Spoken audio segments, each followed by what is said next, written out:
Muy buenos días. El tema que encontráis en el boletín es un tema muy corto, supongo, que lo habéis leído y estáis seguros de haber entendido o por lo menos haber descubierto a ver de qué van las cosas.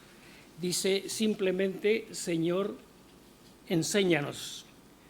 Como está en plural, lo aplicaremos a esta congregación. Si tuviera en singular, lo aplicaríamos a cada una de nuestras vidas. Pero de todas maneras también tiene esa doble aplicación, así que tengámoslo en cuenta. Ahora, es dos puntos, punto 1, punto 2, que comienzan con una pregunta y luego una conclusión.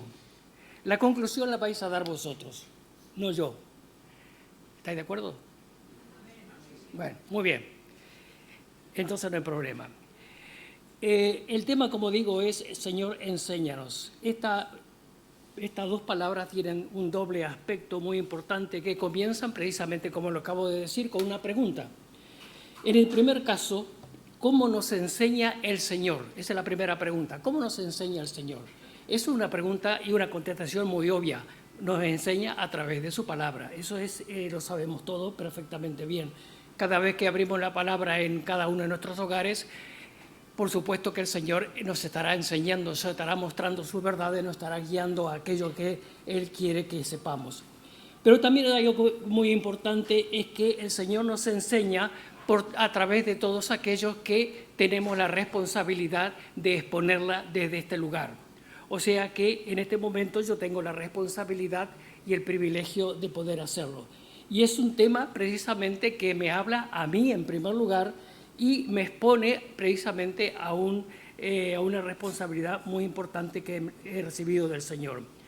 Es un llamado de atención para que lo hagamos, aquellos que ocupamos este sitio, con claridad, con mansedumbre, con amor, con devoción, con convicción, con firmeza, con autoridad, orando para que la palabra expuesta sea de edificación, de enseñanza, de exhortación, de bendición para todos los oyentes. Eso es mi deseo y creo que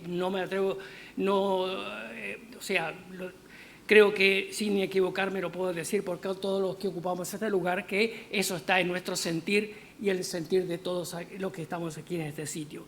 Leyendo en 2 Timoteo he encontrado un versículo que me habla directamente y casi yo diría que lleva mi nombre. Carlos, te encarezco delante de Dios y del Señor Jesucristo, que juzgará a los vivos y a los muertos en su manifestación y en su reino, que prediques la palabra, que instes a tiempo y fuera de tiempo, redarguye, reprende, exhorta con toda paciencia y doctrina, porque vendrán tiempos, últimos tiempos, cuando el Hijo del Hombre venga, hallará fe en la tierra. Vendrán tiempos en que no sufrirán la sana doctrina, sino que teniendo comezón de oír, se amontonarán maestros conforme a su propia concupiscencia. Esa es la parte importante de este tema que he escogido para el día de hoy. Enséñanos precisamente por estas implicaciones que están bien claras en la palabra de Dios. Y ahora el segundo punto, que también comienza con una pregunta. Precisamente que si esto es congregacional, si enséñanos nos habla acerca de todos aquellos que nos hemos juntado hoy domingo aquí en la casa de Dios, si esto nos habla precisamente a todos los que estamos aquí, deberíamos hacernos una pregunta, todos, incluyéndome a mí. ¿Cómo hemos llegado a la casa de Dios? Otra vez, para que quede claro, ¿cómo hemos llegado a la casa de Dios? Deberíamos venir con una actitud receptiva, con un corazón sensible, anhelando, deseando, esperando recibir el alimento espiritual de la palabra que será expuesta por quien haya sido designado para exponerla.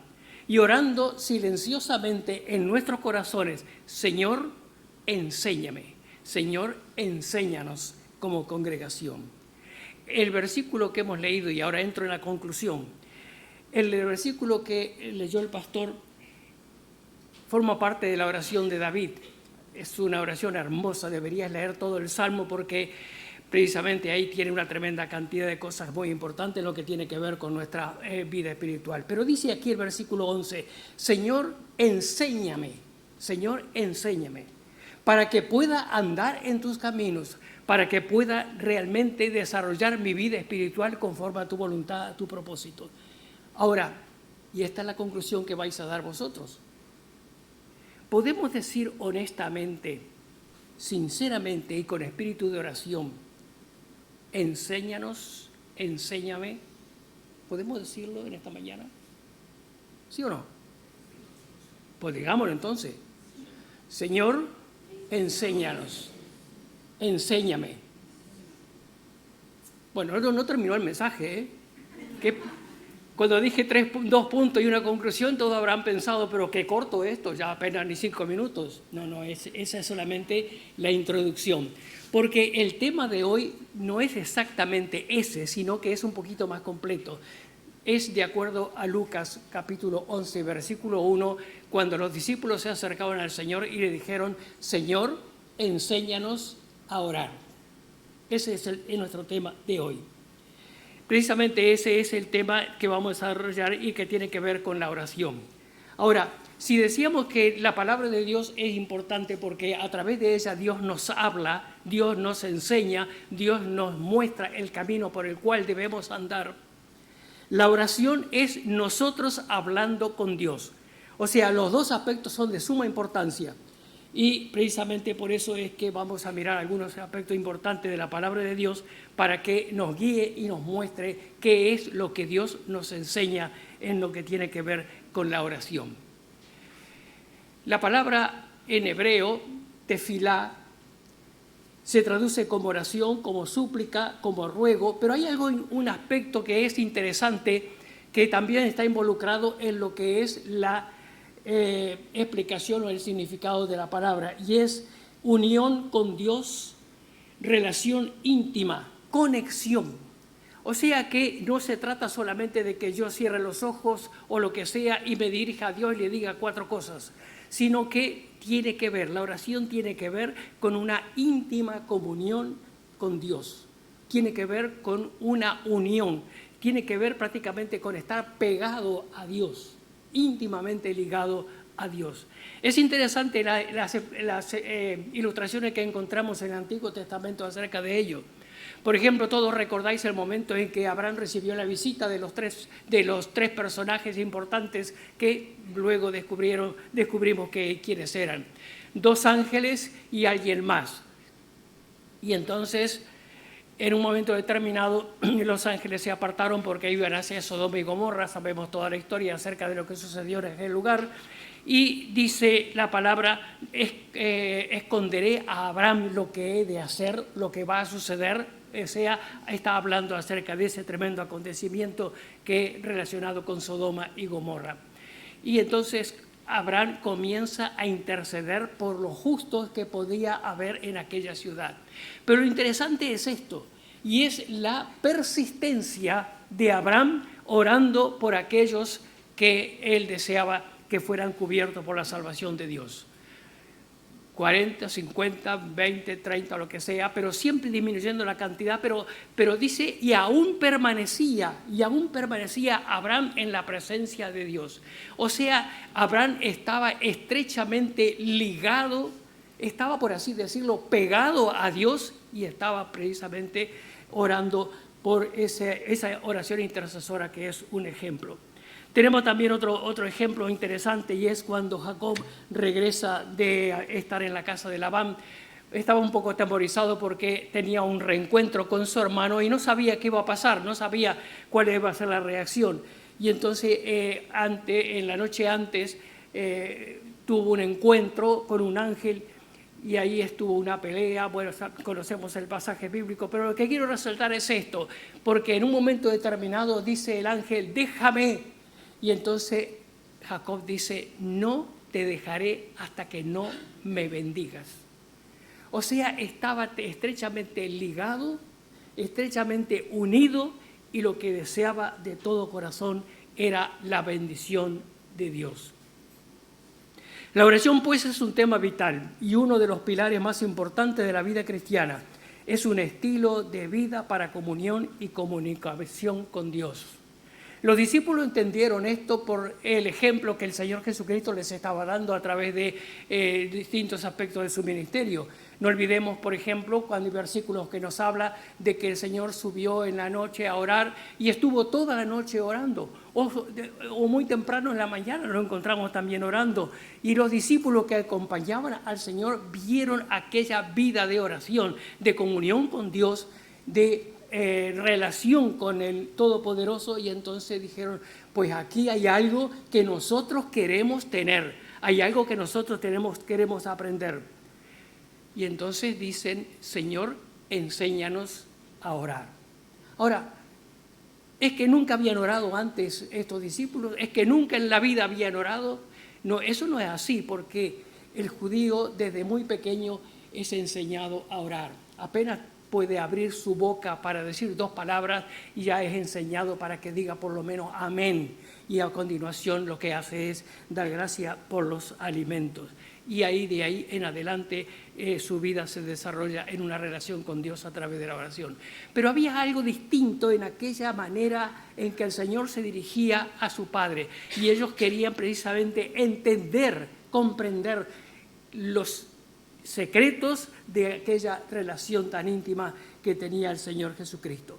Vamos a mirar en Mateo capítulo 6, vamos a abrir Mateo capítulo 6 y vamos a ver algunos versículos con algo interesante acerca de lo que tiene que ver con la oración, antes de que entremos en el examen de esta oración tan significativa. En capítulo 6 hasta el versículo 18, del 1 al 18, tenemos 3 actividades religiosas muy comunes dentro del judaísmo que precisamente son ejemplos acerca de lo que no se debe hacer. Al mismo tiempo, estas 3 actividades tienen su aplicación, plena aplicación en nuestra relación con Dios. Tenemos 3 cosas que son importantes porque las 3 cosas tienen que ver con nuestra relación, porque una de ellas es con nuestro prójimo. Y la Biblia dice bien claro, aparte de amar a Dios de todo corazón, también acerca del lugar que tiene que tener en nuestra vida cristiana el prójimo. La segunda cosa es la vida cristiana, que tenemos que cuidar muchísimo. Y en tercer lugar, nuestra relación con Dios. En versículo 6, versículo 1 dice, guardaos de hacer vuestra justicia delante de los hombres para ser visto de ellos. De otra manera no tendréis recompensa de vuestro Padre que está en los cielos. La Biblia de las Américas, de este mismo versículo, dice, cuidad de no practicar vuestra justicia delante de los hombres para ser visto de ellos. Guardaos de hacer vuestra justicia, cuidad de no practicar vuestra justicia delante de los hombres. Ahora, ¿qué quiere decir esto? ¿Qué quiere decir esto de practicar la justicia o hacer vuestra justicia?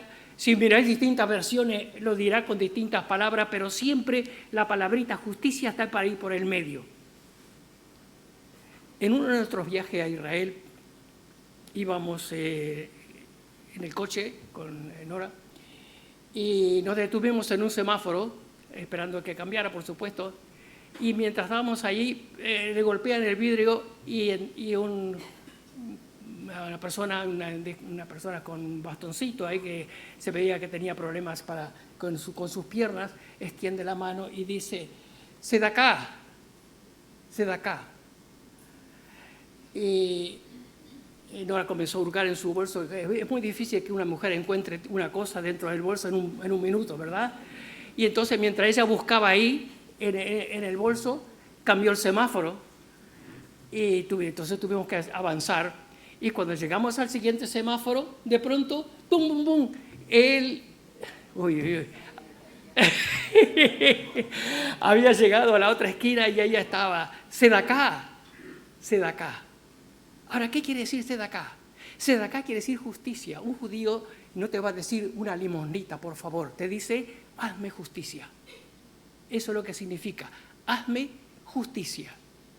Eso es precisamente lo que dice aquí el versículo. Guardaos de que vuestra limosna o vuestra justicia es lo mismo, es lo mismo, de hacerla delante de los hombres para que entonces la gente vea lo que estáis haciendo. Esa es la idea. O sea, la limosna, el ayudar al prójimo, es un deber moral que viene desde los tiempos bíblicos. Está bien definido en el libro de Éxodo, en el libro de Levítico, en el libro de Deuteronomio. Está bien definido. Hay muchos versículos, no los voy a leer por causa del tiempo, pero de todas maneras hay varios versículos que nos hablan acerca de la tremenda responsabilidad que tenemos por nuestro prójimo. Por eso dice Dios, amarás a Dios y amarás a tu prójimo como a ti mismo, en los aspectos en que pueda servir. Pero sin embargo, lo que dice aquí la palabra de Dios es, no lo hagáis de esta manera, porque es incorrecto. O sea, no es cuestión de que vayáis tocando trompeta en lo cuanto a lo que estáis haciendo. No, eso no. Así que cuando des limosna, no lo hagas de esta manera. Primera cosa, nuestra relación con nuestros semejantes. La segunda cosa es lo que tiene que ver con el ayuno. Versículo 16 al 18 dice que cuando ayunes, no seáis austeros como los hipócritas, porque ellos demudan su rostro para mostrar a los hombres que ayunan. De cierto te digo que ya tienen su recompensa. Pero tú cuando ayunes, unge tu cabeza, etcétera, etcétera. En otras palabras, lo que está diciendo aquí usando esta ilustración, usando este ejemplo, es no estéis mostrando una falsa espiritualidad. Porque eso tiene que ver con nuestra vida cristiana. O sea, si el anterior hablaba del prójimo, esto tiene que ver conmigo, con las cosas que yo hago. El ayuno es algo que yo hago. Pero no estamos condenando ninguna de estas cosas. Sino que lo que estamos diciendo es que lo que dice Dios en forma bien clara es, lo que dice el Señor es, no estéis fingiendo lo que no sois. No estéis fingiendo una falsa espiritualidad. No vayáis por la calle con una aureola para decir soy cristiano y tal, y tal. Sed honestos en la manera como desarrolláis vuestra vida cristiana. Tercera cosa, y es lo que tiene que ver entonces con la oración. Dice el versículo 5, cuando ores no seas como los hipócritas, porque ellos aman el orar en pie en las sinagogas, en las esquinas de las calles para ser vistos de los hombres. De cierto que ya tienen su recompensa. Mas cuando ora, haz esto, esto y esto. Ahora, tenemos los tres aspectos de la vida cristiana. Tres aspectos. Primero, relación con el prójimo. Segundo, relación con nosotros mismos. Tercero, relación con Dios. En los dos primeros, Dios dice, no lo hagáis de esta manera, porque se estáis haciendo en forma incorrecta. Pero solamente en la oración Dios dice, no lo hagáis de esta manera, hacedlo de esta manera. Y es entonces que muestra exactamente cómo nosotros debemos dirigirnos a Dios. Y es precisamente por eso, por lo que decía antes, de la importancia de la oración en la vida del cristiano, que en este aspecto, en los otros aspectos no hay un desarrollo posterior acerca de si no lo hago de esta manera, ¿cómo debo hacerlo? Pero en este caso, de forma bien clara, Dios dice, no oréis de esta manera como los hipócritas, pero sí hacerlo de esta manera. Cuando oréis, decid tal cosa. ¿Cómo pues debemos orar? ¿Qué debemos hacer? ¿Cómo orar? ¿Por qué orar? En la Biblia la gente oraba de pie, sentado, arrodillado, con los ojos abiertos, con los ojos cerrados, tirados en el suelo, mirando al cielo, o como aquel publicano que no se atrevía a levantar los ojos al cielo, mirando en dirección a Jerusalén, por ejemplo. Pero el Señor Jesucristo no habló acerca de una postura específica. En la Biblia tenemos gente orando en el templo, en la calle, en una casa, en una prisión, en el mar, en el desierto, en medio de una batalla, en el vientre de un pez. Pero el Señor no habló acerca de un lugar específico. En la Biblia tenemos a quienes oraban vestidos de cilicio, sentados sobre la ceniza, polvo sobre la cabeza, rasgadas sus ropas, rasurándose la cabeza. Algunos creen, y aún ahora, creen que deben cubrirse con un talit para poder orar, pero el Señor no enseñó que debíamos hacer ninguna de esas cosas. Hasta incluso es discutible si el Señor usaba talit o no, porque era una costumbre que se arraigó posteriormente y no tanto en los días del Señor. Hay quienes dicen que hay que orar por la mañana temprano. Hay quien dice que no, que es mejor orar antes de acostarse. En la Biblia hay montones de casos donde se oraba por la mañana, al mediodía, por la tarde, por la noche. Los judíos oran 3 veces al día. Pero el Señor no dijo que había que orar a una hora específica y definida. Lo importante de todo esto es orar y no preocuparnos en cuanto a las formas y a el complemento que en cierta manera no tiene nada que ver. Cuando Jesús habló acerca de esto y cuando dijo, vosotros oréis de esta manera, lo que estaba era dando un modelo, una enseñanza, una forma, no para que fuera una repetición vana y sin sentido, sino para que entendiéramos la importancia de la oración y el hecho de que la oración debe, por encima de todas las cosas, glorificar a Dios. El tiempo corre tan rápido que tengo que ir salteando algunas cosas para no hacerlo demasiado largo. Pero de todas maneras, lo que queremos decir es que Dios conoce nuestras necesidades, conoce aquellas cosas de las cuales nosotros le vamos a pedir, conoce todo lo que tengamos en una lista antes de que comencemos a orar. Y por lo tanto, lo más importante es que antes que todo demos la gloria a quien la merece y espera que se la demos. Cuando el judío ora dice de esta manera, Baruch atah Adonai Eloheinu melech haolam.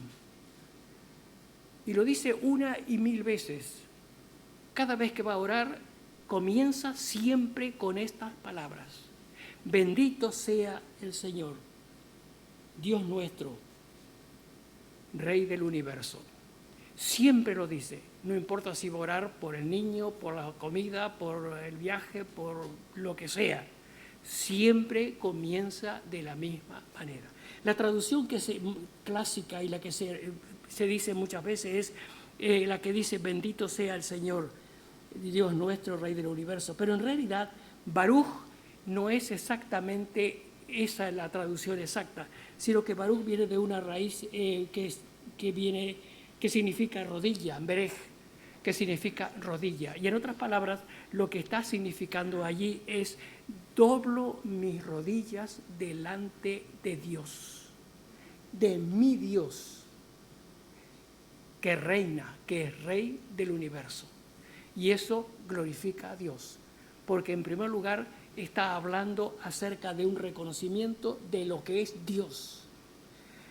Está hablando de la paternidad de Dios, Dios nuestro. Y está hablando de su soberanía. Él es soberano, Él es Rey del universo. Él reina ahora y para siempre. Y ese es nuestro Dios. Nosotros no debemos olvidar este aspecto tan importante. Él reina. No importa la circunstancia en que nos encontremos, la situación en que estamos, el momento difícil que nos toca vivir, no importa qué es lo que nos suceda, Él reina y está sentado en el trono para la gloria de Dios. Esta oración precisamente es lo que hace, reconocer la paternidad, la grandeza, la autoridad, el dominio de Dios y la gloria que a Dios le corresponde. Sigamos con Mateo. Cuando ores, no seas como los hipócritas. Y luego dice, vosotros pues oraréis así. Es interesante que en la cima del Monte de los Olivos, ahí en Israel, hay una iglesia que se llama Pater Noster. No sé si alguien ha estado en esa iglesia. ¿Alguien ha estado de los que estamos aquí? Nadie. Solamente nosotros. Es una iglesia muy significativa, está levantada en la montaña, en la parte bien alta del Monte de los Olivos, una iglesia bonita, bueno, como todas las iglesias, no sé. Pero de todas maneras lo interesante de esta iglesia es que tiene un patio cercado antes de la entrada a la iglesia en sí.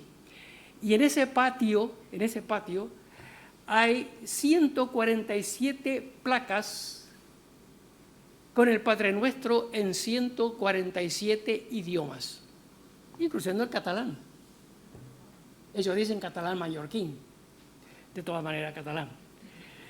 Es interesante esto. Pero eso era lo que Jesús tenía en mente cuando dio el Padre Nuestro, lo que llamamos el Padre Nuestro. Eso era lo que tenía Jesús en mente, para que se levantara una iglesia y se pusieran las placas y toda la gente dijera, uy, qué bonito, uy, está en mi idioma, una foto. ¿Eso era lo que Jesús tenía en mente? De ninguna manera. Cuando Jesús habló acerca de esto, estaba enseñando cómo orar. Padre Nuestro comenzó. Es interesante cuando pensamos en esta oración, y es que en la Biblia no tenemos en ninguna parte que Jesús hubiera orado el Padre Nuestro. ¿Para qué lo dio entonces? No lo dio para que lo repitiéramos, sino para que entendiéramos cómo orar. Padre Nuestro, primera cosa. Es interesante este concepto acerca de Padre, porque esto es un concepto completamente nuevo y neotestamentario, o sea, lo encontramos solamente en el Nuevo Testamento. En el Antiguo Testamento, cuando Dios habla acerca de Padre y de Hijo, que hay una relación y una, por así decirlo, una ilustración acerca de lo que luego sería revelado, y es acerca del pueblo de Israel. Cuando Moisés tenía que liderar la liberación del pueblo de Israel de la esclavitud en Egipto y tenía que presentarse delante de Faraón, Dios le dijo, mira, Moisés, lo que tienes que decirle a Faraón es lo siguiente, deja ir, esa es la primera mención y la única mención con estas palabras, deja ir a mi hijo. Mira lo que dijo Dios acerca de Israel. Deja ir a mi hijo para que me sirva en el desierto. Luego, en los siguientes repetición de lo que Dios le estaba diciendo a Moisés, dice, deja ir a mi pueblo, deja ir a mi pueblo, y deja ir a mi pueblo. Eso lo dijo más de una vez. Pero de todas maneras es interesante que allí está eso, deja ir a mi hijo. También tenemos en el Salmo 103, Isaías 64, 6 a 8, no sé si podemos leerlo. Sí, podemos leer, ya lo tengo aquí. Dice, si bien todos nosotros somos como suciedad y toda nuestra justicia como trapos de inmundicia, y caímos todos nosotros como la hoja y nuestras maldades nos llevaron como viento, nadie hay que invoque tu nombre, que se despierte para apoyarse en ti, por lo cual escondiste de nosotros tu rostro y nos dejaste marchitar en poder de nuestras maldades. Mas tú, oh Señor, tú eres nuestro Padre. Nosotros barro. Tú el que nos formaste. Pero dice aquí, tú eres nuestro Padre. Padre, Hijo.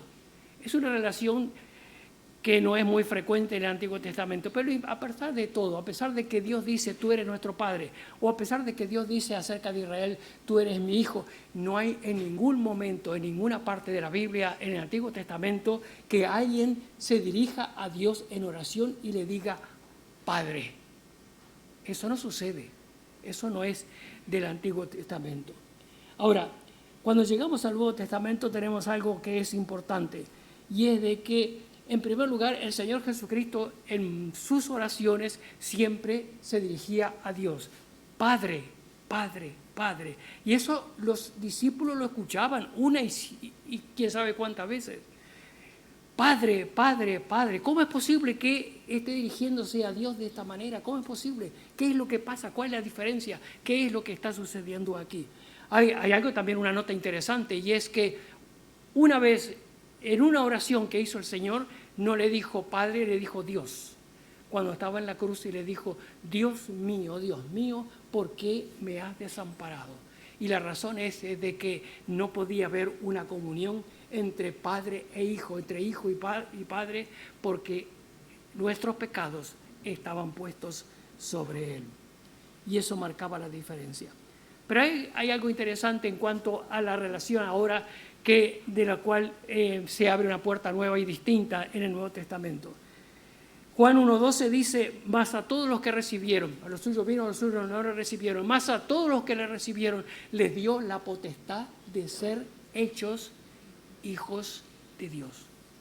O sea que ahora hay un cambio notable, tremendo, glorioso, bendito, y es el hecho de que ya nosotros y todos aquellos redimidos por la sangre del Cordero de Dios podemos dirigirnos a Dios y decirle, Padre.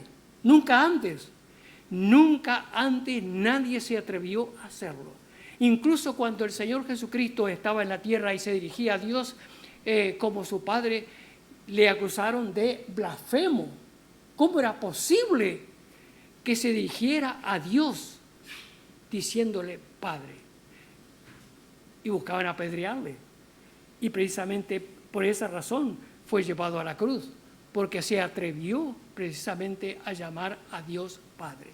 Pero sin embargo aquí dice que a todos los que hemos recibido a Jesús como nuestro Salvador, nos dio el poder, la autoridad de ser llamados hijos.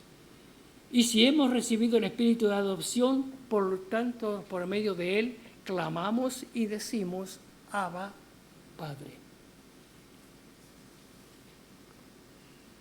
Estas son las primeras palabras en cuanto a esta oración y precisamente esto es lo que lleva implícito. Pero es interesante otra cosa y es el hecho de que precisamente la victoria de la resurrección fue lo que hizo posible que esto pudiera llevarse a cabo de una manera realmente evidente.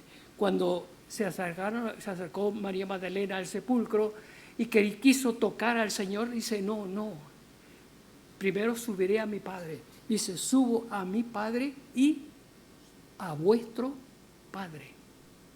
La relación había cambiado, o sea que ahora era mi Padre, pero también vuestro Padre, y es el Padre de todos aquellos que hemos confiado en Jesús como nuestro Salvador. Aquí tenemos el comienzo de la oración, pero no podemos seguir adelante, no podemos seguir y no podemos orar esta oración si Él no es nuestro Padre. Ese es el primer obstáculo, por así decirlo. Es la primera piedra que debemos precisamente saltar por encima de ella. Podemos hacerlo si confiamos en Jesús como nuestro Salvador. Si Él es nuestro Salvador, entonces podemos seguir adelante. Pero si no es nuestro Salvador, entonces ahí nos quedamos.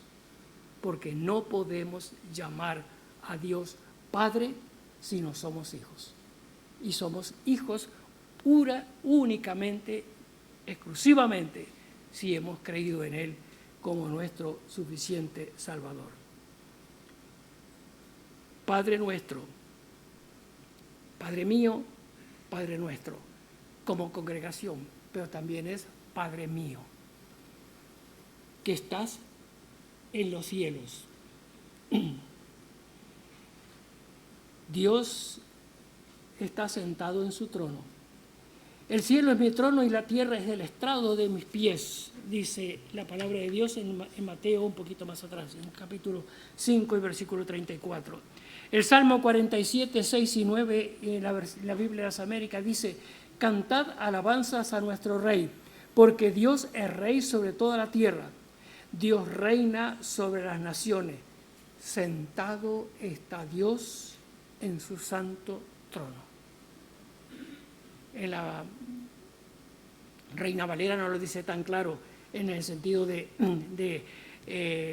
Dios sentado en el trono. En esta versión sí que lo dice. De todas maneras no es que se contradiga, sino que simplemente es una aclaración del texto.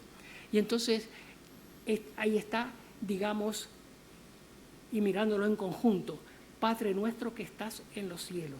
En otras palabras, cuando nos dirigimos a Dios, cuando levantamos nuestra mirada, cuando nos dirigimos a Dios en oración, lo primero que estamos diciendo es, reconozco que tú eres Rey soberano, que tú estás sentado en el trono, y quien se sienta en un trono es porque reina, y si tú reinas es porque eres el todopoderoso Señor de señores, que bajo quien están todas las cosas controladas. Dios sigue reinando. Como dije al principio, Dios sigue reinando. No importa la circunstancia, la situación, el momento que vivimos, la situación que nos agobia, que tal vez nos preocupa, no importa qué es lo que nos suceda, Dios está reinando, está sentado en el trono y Él es soberano por encima de todas las cosas. Él es el dueño y señor de todo y Él es el que reina. Y eso debemos tenerlo muy presente cuando nos dirigimos a Él en oración. Dios del universo, lo que, como decimos, Melech Haram, Rey del universo. Él es Rey y Él reina. La siguiente parte de la oración dice, santificado sea tu nombre. Es interesante cuando pensamos en lo que tiene que ver con la mentalidad judía en cuanto a un nombre.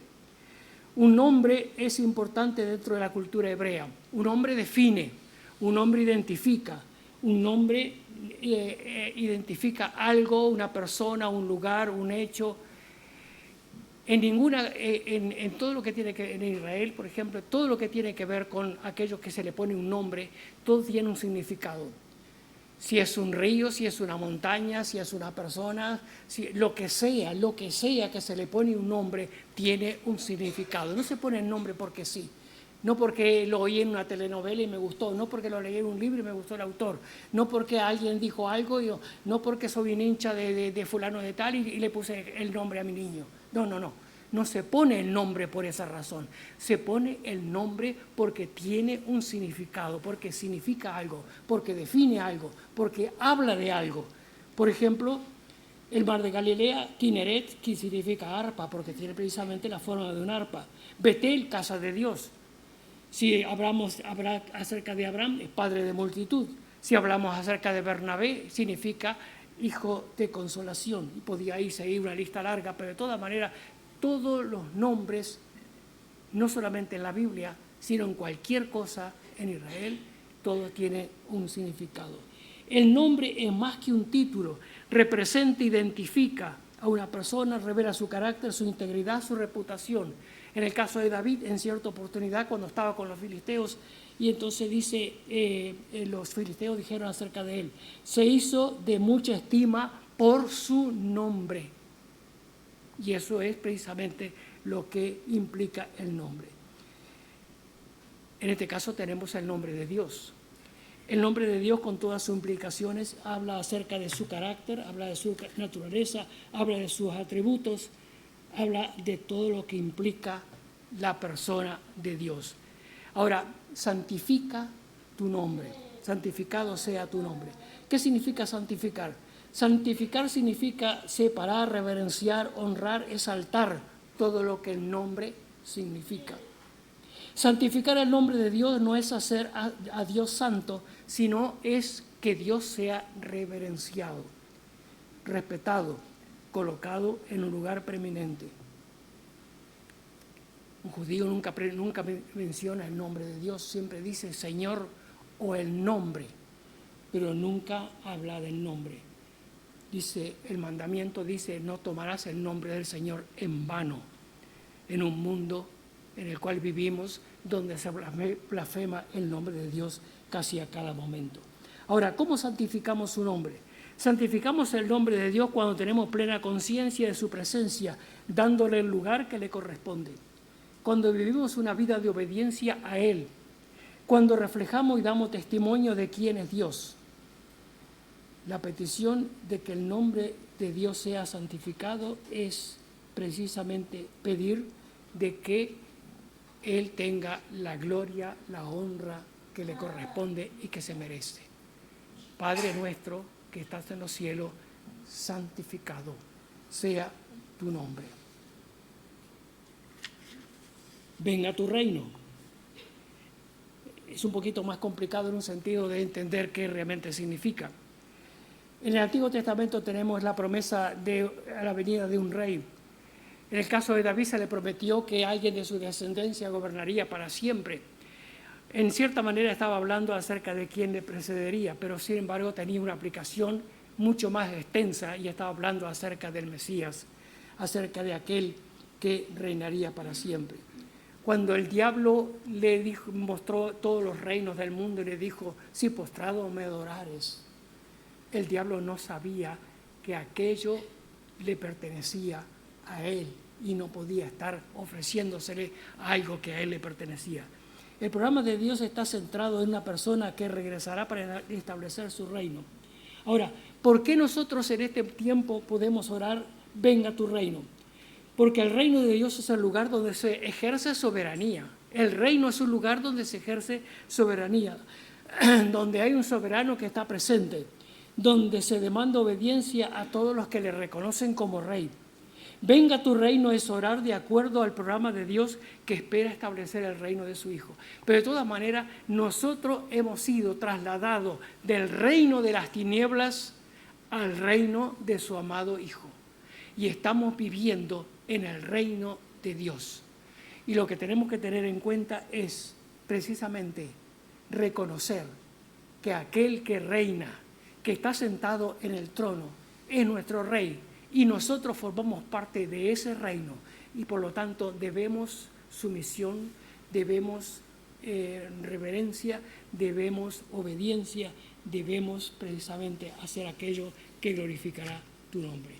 Y termino con la última cosa brevemente y es acerca de cuando dice hágase tu voluntad así en la tierra como en el cielo.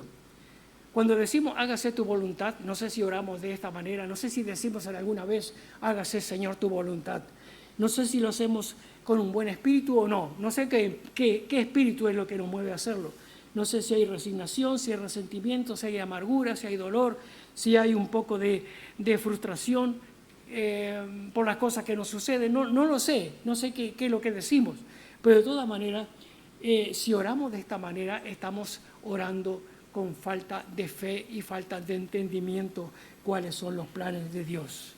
El plan de Dios se va a cumplir siempre y nosotros debemos estar dispuestos a decir, acato, obedezco, acepto tu voluntad en mi vida, no importa cuál sea. Recordemos la palabra del Señor Jesucristo antes de ser llevado a la cruz y no era nada agradable lo que iba a suceder en aquel lugar. Y estaba orando y diciendo, si es posible, pase de mí este vaso, mas no se haga mi voluntad, sino la tuya. Y la expresión hágase tu voluntad debe ser el deseo de cada creyente y de todo lo que gira en torno a nuestras vidas. Es cierto que nos compromete a obediencia, a aceptación, pero eso es precisamente lo que Dios espera que nosotros hagamos, que se cumpla en nosotros la voluntad de Dios por encima de nuestras tendencias naturales y de nuestros deseos mientras estamos aquí en la tierra. La petición la dejo para vosotros, para la siguiente vez. De todas maneras, creo que esto nos enseña mucho acerca de cómo dirigirnos a Dios, para que podamos hacerlo con sabiduría, para que podamos hacerlo de una manera que realmente honre a Dios. Y esto es precisamente lo que Dios espera que nosotros aprendamos, que oremos con entendimiento, oremos con sabiduría, oremos con plena conciencia de cómo dirigirnos a Dios, para que el nombre de Dios sea glorificado. Amén.